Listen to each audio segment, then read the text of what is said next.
Welcome to the Long COVID Listening, Learning, and Recovery series. When treating long COVID, communication is essential for both people affected by long COVID and their caretaker. In this video, we hear from Teresita, whose wife had a life-threatening experience with long COVID. From Teresita, we learn the importance of validating the individual experiences of people living with long COVID and their caretakers.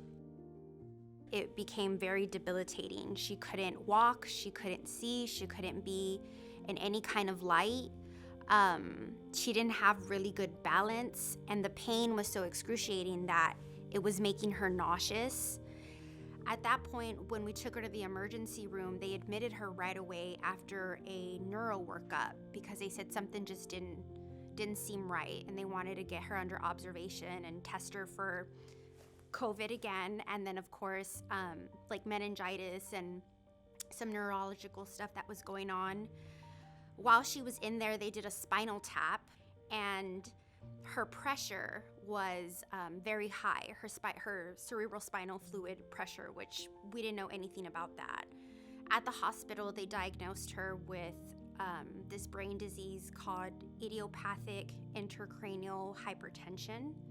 So she had to have a total of 3 lumbar punctures to relieve some of the pressure.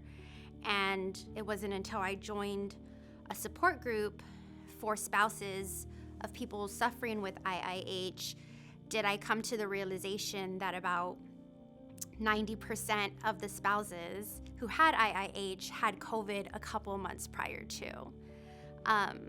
Since then, she got diagnosed with aphasia, verbal aphasia, which now affects her speech.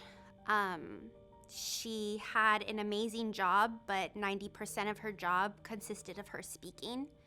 So she had to find a different job, which was very hard on us as a family, just financially and mentally and emotionally. She had been at her job for 9 years, so she felt she lost a sense of who she was, and we're still trying to figure out what our new normal is, because since she's had COVID, it's completely taken over our life.